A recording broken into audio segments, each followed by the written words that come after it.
Okay, I like this, and this is fitting nice and snug. It's not moving around, and my lines are all matched up, and I know I have it in the right direction. And I can tell there's a lot of things that give you the hint of up and down on a bell housing. One, especially on a used one, how much, where the dirt and grease and collection, the color. Also the slight slope on the top is firewall clearance, just like this one right here. Okay, this is the firewall, so I know that this is the top. Plus they wouldn't put the vent to scoop stuff and put it inside. They would shield it from the down drop. Okay, and you wouldn't put a vent on the bottom, you put it on the top. Alright, so that's how we know the directions, even though we washed our arrow off of this. We have an arrow on this one here, but there's so much other stuff here to tell you top, bottom, and all that. The reason why I'm saying that is sometimes I'm not into automotive things, and I mean, I do know bell housing and stuff like that, and I've worked on my share of vehicles and engines and motors and all that kind of stuff. So it's just common sense practice here. Alright, so we're looking for a 27/64, and that's the clearance for, or a tap size for a 1/2 inch. But there are a little bit of dirt and stuff in here, and we don't want to make it extremely tight here. Now we can see that it slips in there. We're going to drop down one size here, and transfer punch looks pretty good.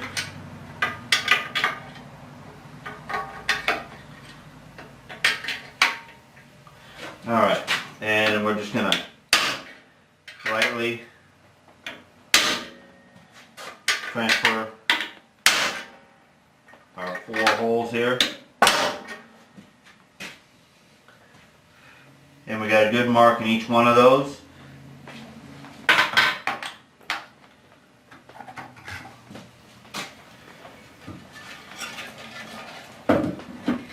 And we did mark our plate here on top.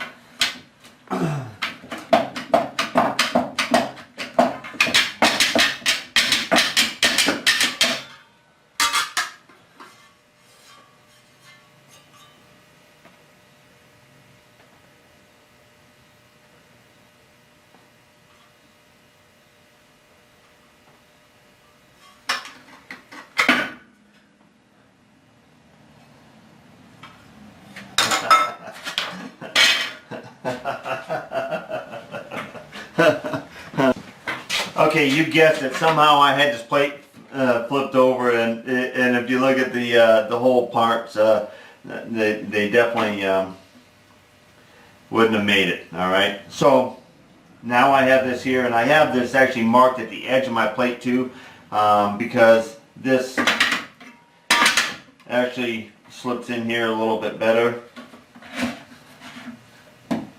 There we go. We'll just rotate it till it's tight. Alright, that works for me.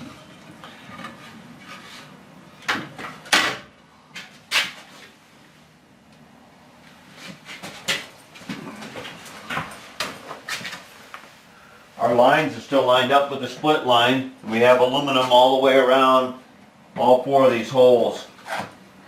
And now we go ahead and we take our punch again.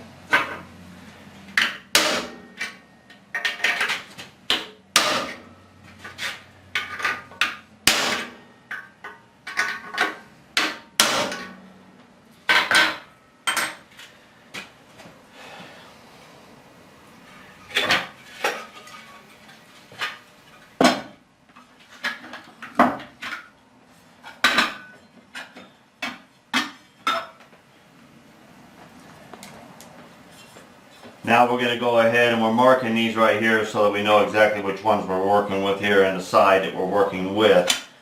And we're going to go ahead and we're going to drill a small hole to where we'll be able to transfer punch that into this.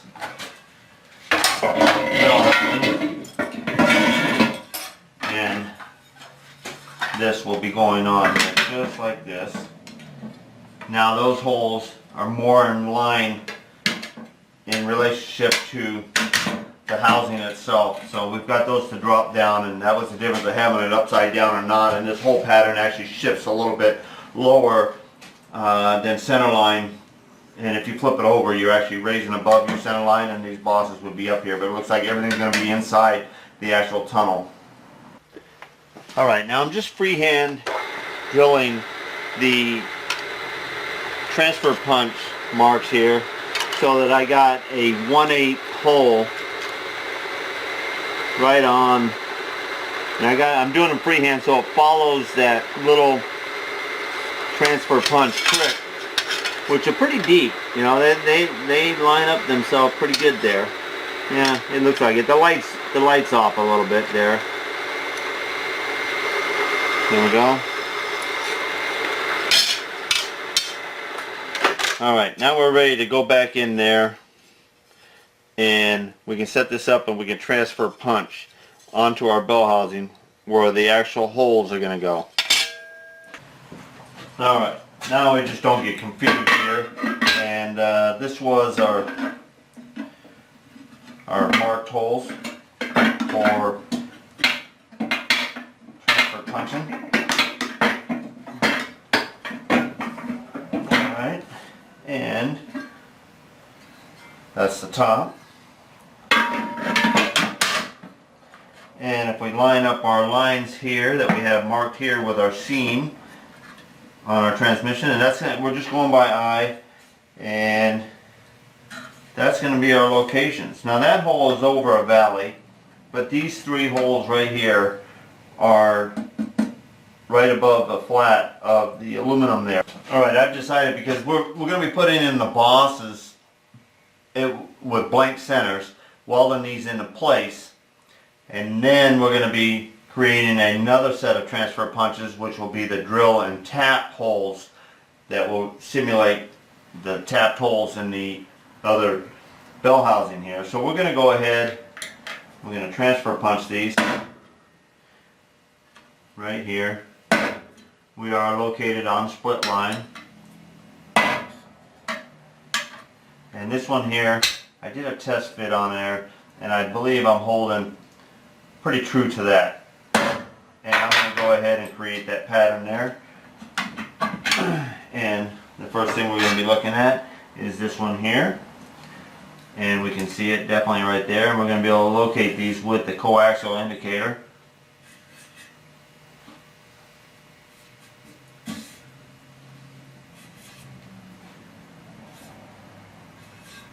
Now let me just make sure that I'm eyeballing pretty close to the same thing here. There. Okay. And alright, I'm happy with that. Alright, I had a little chance to go ahead and look at this for a few seconds here before I go into the other room, and I'll kind of point these out to you. That's about 1 inch to 7/8, depending on which side you're talking about, over from there. Alright, these are pretty far away here, and they're in the center area, and I know they're in the thin web. But these two holes right here are almost in that position right there and there. And what I'm going to do is I'm going to drill those two holes with a small drill and find out where they come out in relationship to this hub. Because if that threaded hole can be put somewhere in these built up areas right here, I am not going to worry about welding in more of a hub. But if they're real close to the edge over here, I may go ahead and just take a rotary burr and actually add or fill in some material versus drilling and putting a whole slug in there. Now this is thin here and this is thin here, and we know that we're going to be adding in something there because they're just too far away. You know, this one here is like 1.5 inches up. So 1.5 inches, it's going to be like right in that area right there. And this side here is almost 1.75 inches, kind of up in this direction here, which will put it right about in there.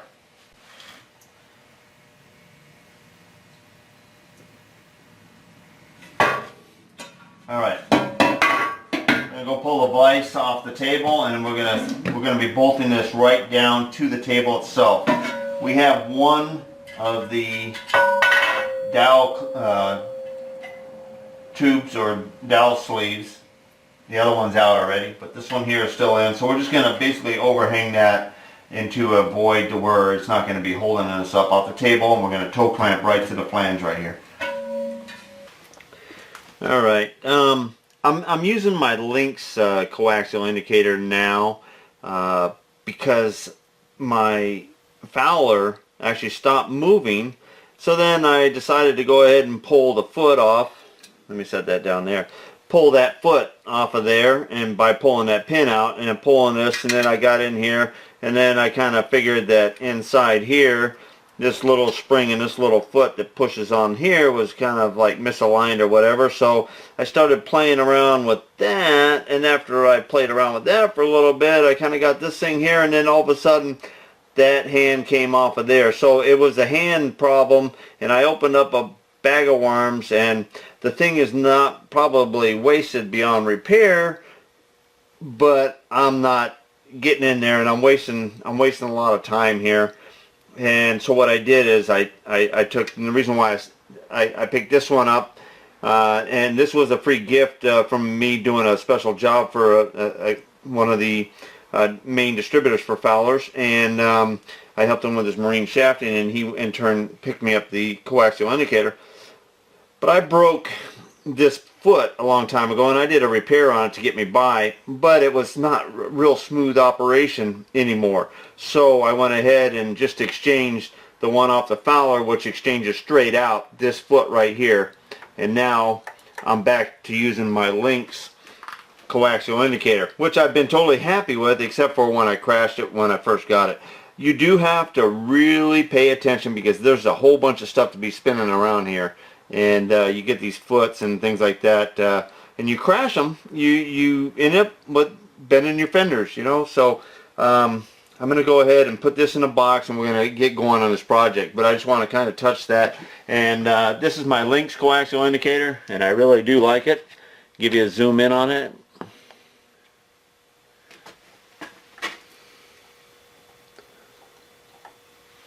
Okay, at first when I come in here, sometimes I'll take and I'll get this real close, and I put the lathe in like free spin mode here. Let's see if I can get it in a free spin mode. Okay, there's a free spin mode, so I can spin the spindle. So anyway, I'm using the point offset just to rotate and kind of eyeball and make sure that I've got real close to my center drill. Once I do that, I can go ahead and all you do is you just lightly spring load so that you have a certain amount of offset in there, and you put your little pointer down in here, and there's a little line on this, and that's your preload line.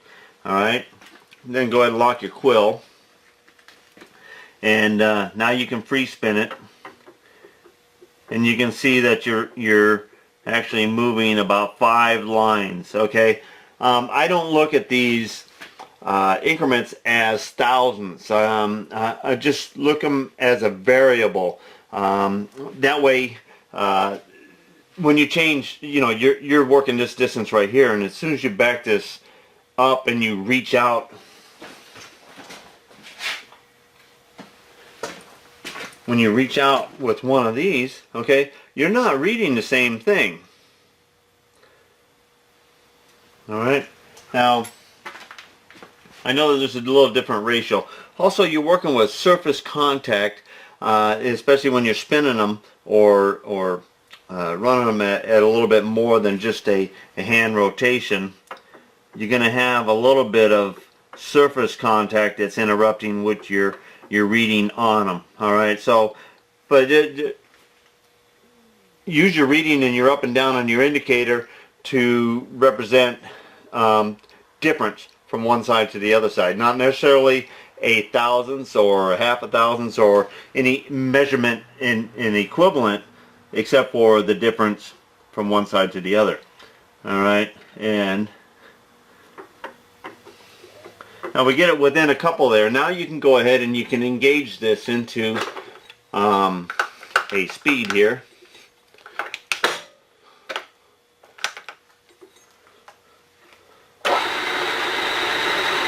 Alright, now as it's spinning, you can take your handles and you can turn them back and forth, And of course I'm working with the single axis right now of the table. Now I'm going to go in and out, and you can go past it, go back to the other one, and all you're doing is you're moving it till you get the minimum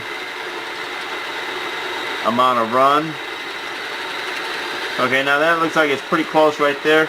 Now when you lock the table, sometimes it'll shift and you actually get an increase on your reading. Like right there, I just locked the knee, okay, and that affects in and out more than anything else I found. So here I'm adjusting this in and out, back down. Okay, that is almost right on the money. I'm going to call that 0 for that hole. And you see how fast that's spinning around? Okay, that's how you can have an accident and break your tool. So you know, I didn't pop it out of there and let it fly around, or we're not in an open bore with, sometimes I've had, you know, like if you were doing a 2-cycle bore, you have a lot of openings in there, and of course you stick the thing in there and you spin it around and you're going to have an accident. Okay, now this is one of the locations that I have a boss underneath here, and I'm going to go ahead and drill this out as if we were going to drill and tap it right there for the 1/2" 13 thread. And then I'm going to feel underneath, and I'm going to feel how close we are, decide whether we're going to add onto it or not. And but I'm not going to tap it right now. What I'm going to do is I'm just going to drill the tap size for it, because we can come back and zero in with one of our shorter fingers and relocate that hole. Alright, we got our short drill, so that we can come down in here and just drill down through. Cast aluminum flakes off pretty good.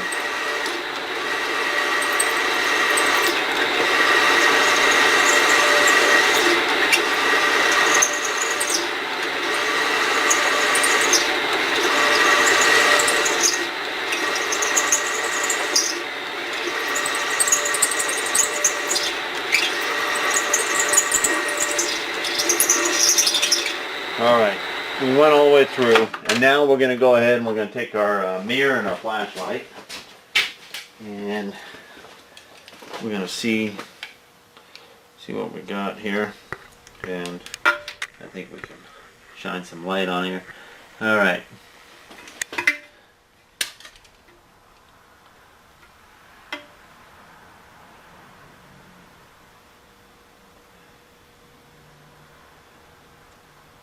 We are close to the edge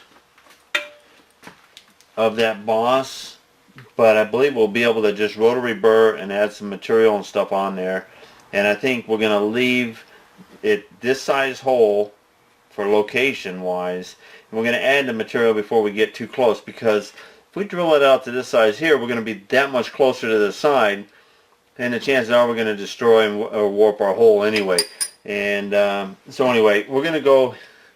We'll go over here to the next one here. I just want to take another look at this, and yeah, if it was about a 1/4 inch lower or almost straight across from that other hole, it would be pretty close to being in the center of that lobe underneath there.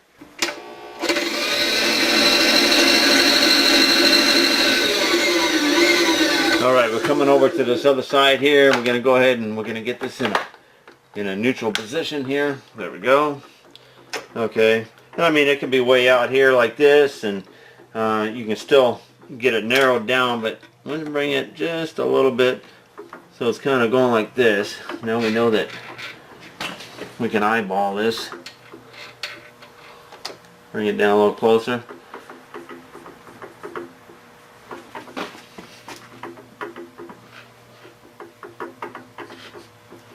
Alright, now it's close enough. Alright, now we go ahead and we bring enough offset into it. Our preload, lock the spindle. Okay, now we rotate it.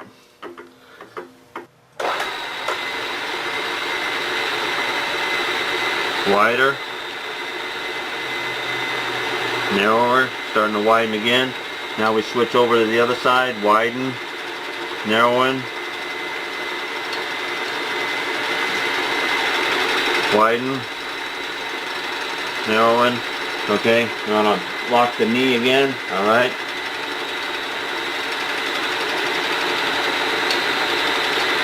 And you use focus back and forth until you get a pretty good line. All right, that's going to be close enough there. All right.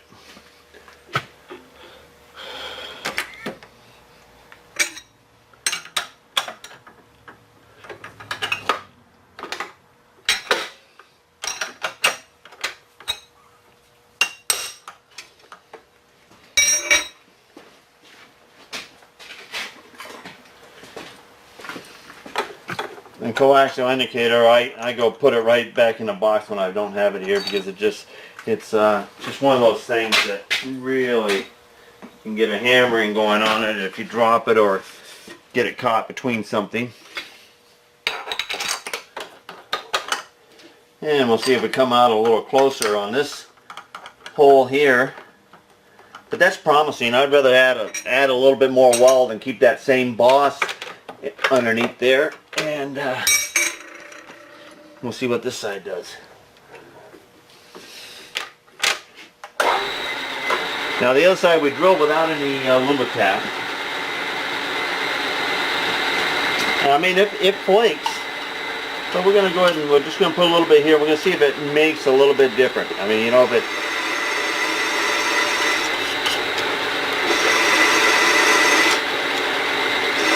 It cuts about the same. I didn't have any problem with it gumming up.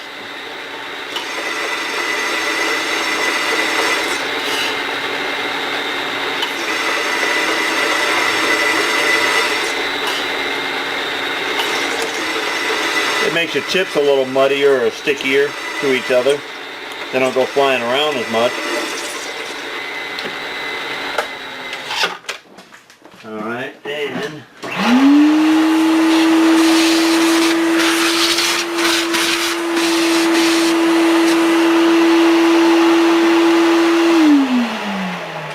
it is a little messier. Okay, I can't deny that. Alright. Now let's take a look down inside, just like we did the other side. And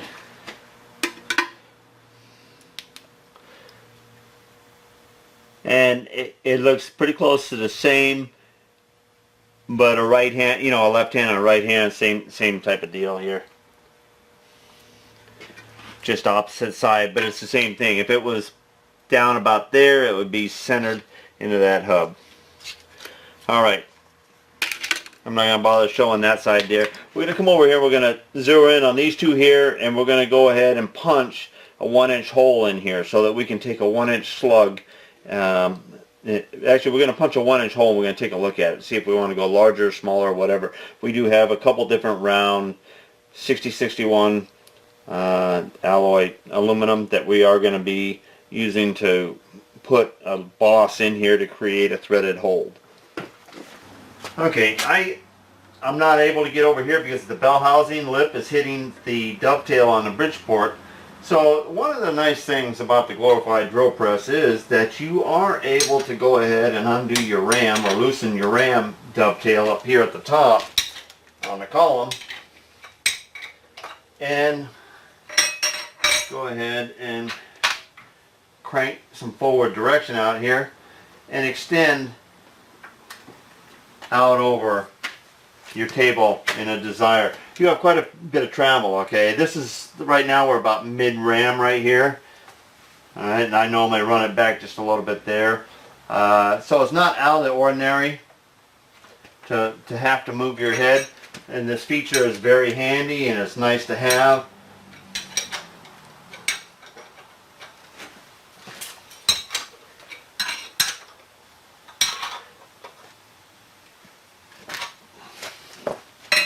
Alright, now we can go back to our project. Alright, put this back in the, well, it's in high speed. I can turn it. Alright, so we're going to go there. Still some more. That looks pretty equal. A little bit more that way. Alright,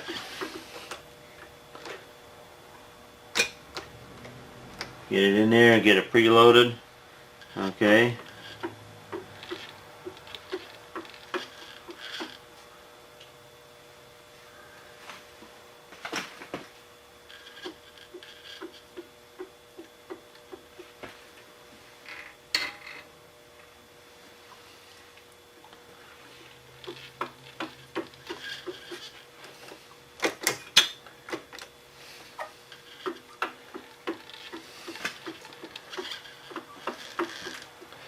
I just wanted to see if how far we were there sometimes. Okay, we're going to go ahead and put this in a free mode so it's easier for me to judge this.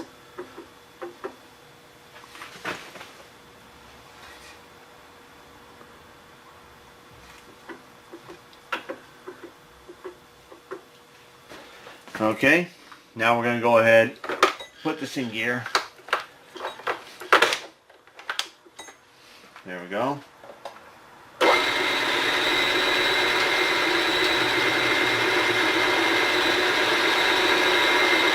Okay, I doubt it if that's, well.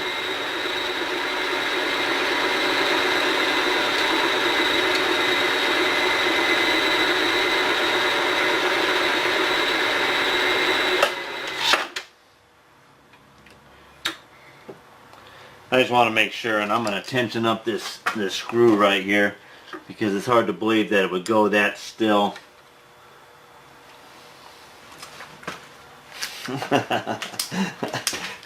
I just know I can't be that perfect all the time.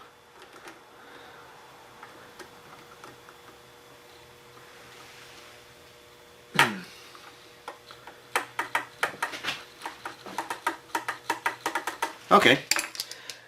You know, I just, if you're in doubt,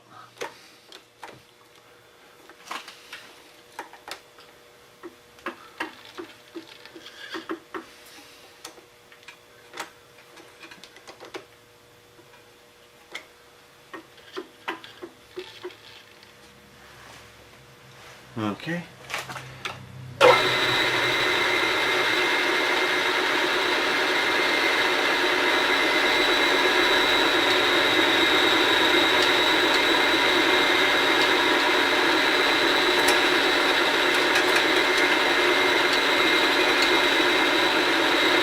Okay, there was something caught in there because now it's back to normal. Okay. Could have been a chip or something that it was actually in between this joint in here because as soon as I let it up and down. Alright, so we got 0 there. If something seems a little fishy with one of these, double check yourself. Alright? There's in fact a lot of distributors that distributing these, they're not 100% comfortable with them. And it's the design.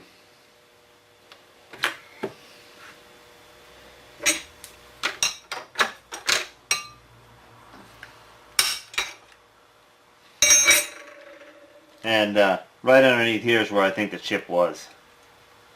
Running around on that.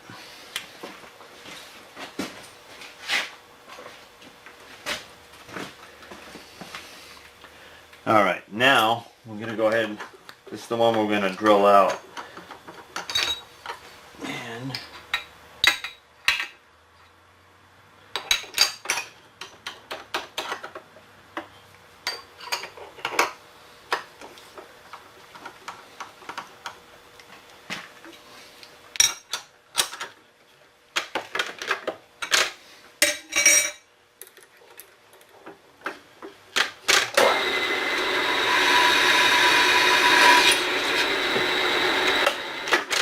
that's probably less than a 1/4 inch, maybe 200 thousandths is all the depth that is.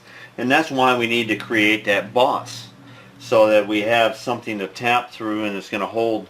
There's a lot of torque and everything else, but this joins, 4 bolts join the engine and the transmission together.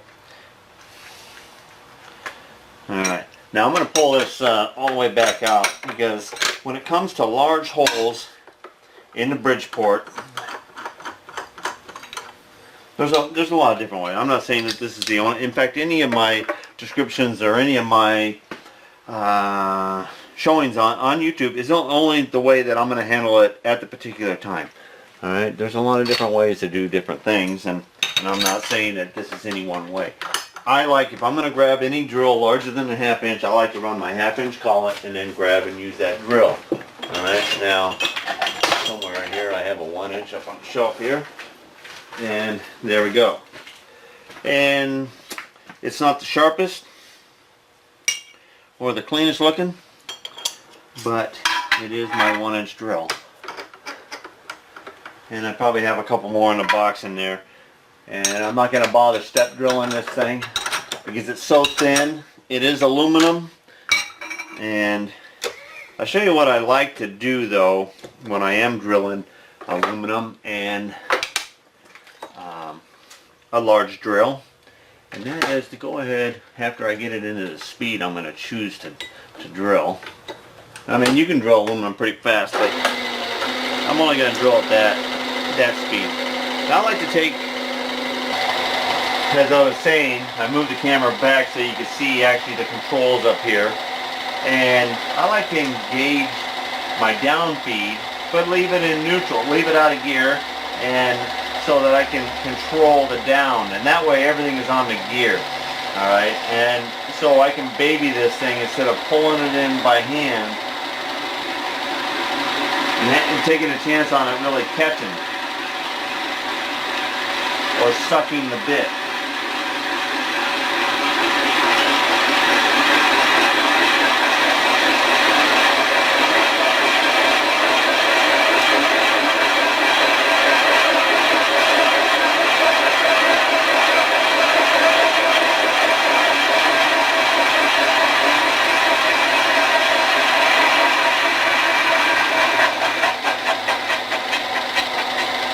Okay, that extra little noise there, I think we're pretty close to where this boss is here. We'll take a look at it. Alright, and then I go ahead and I stop it, release it, and then lift my quill, and then I know I'm safe. Alright, so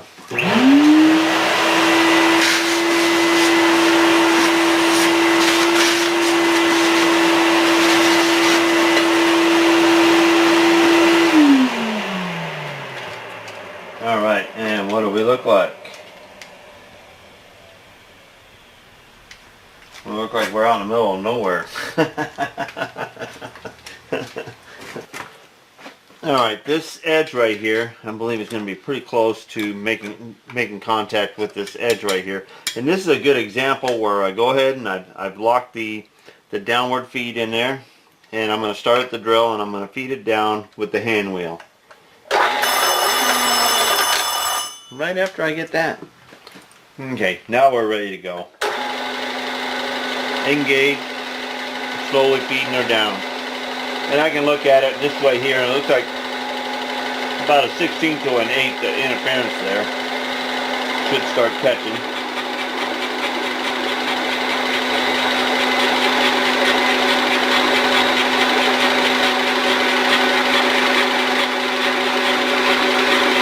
And that normally would be a grabby thing. If you were coming down with by hand.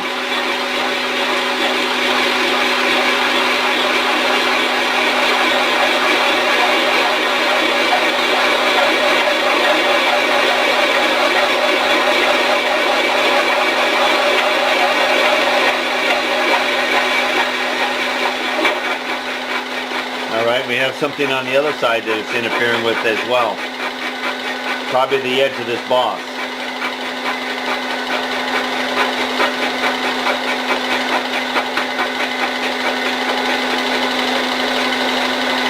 Okay, sounds pretty clear. We shut it off, disengage it, bring it up. And actually right along this wall on the other side as well. That's where this length right here was about that long. Okay, so this one's not going to be bad. This will probably be the easiest of the slugs welding in. This will be the hardest one. And these two right here will be just a little bit of weld buildup on the boss itself. Alright, let me undo this here and we'll get it flipped over and we'll get a look at the other side there, and we'll get to making our two bosses in the lathe. Just basically cutting off 1 inch round diameter to the length, and then we're going to go in and we're going to start setting it up, rotary burn, getting it nice and clean, and go ahead and heliarc the weld that we need to put on this. Alright, here's a look at the bores. or the inside of the bell housing, and these are the holes for the slugs.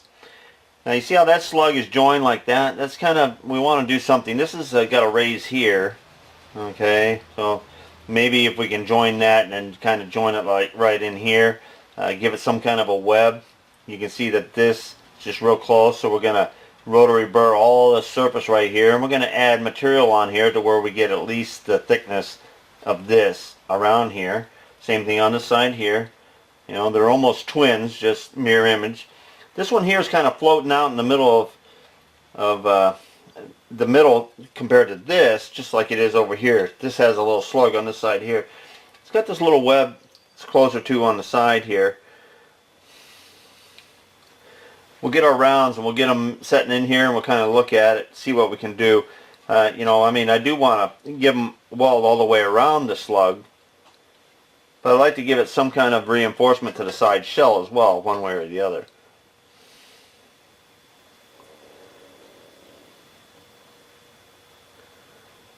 The original holes are holding bosses that are somewhat joined to the face and to the outside of the bell, so I don't know if we can do that all, but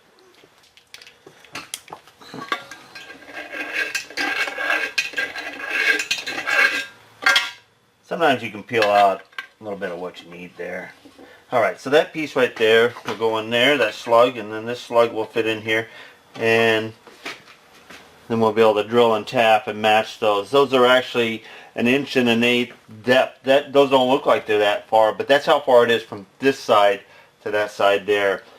This right here, this thickness right here is like 5/16 to 3/8 in this area. That's about 1/4 inch thick there. Same thing over here. So now we can see that boss, if we got a little line in there, that would be tying it into the side there. That would be cool. If we can join that one there, I don't want to destroy those threads there for those studs there, but we'll definitely join it here. Maybe over to here would probably be our best bet right here. Try to stay away from this area right here for the clutch cylinder.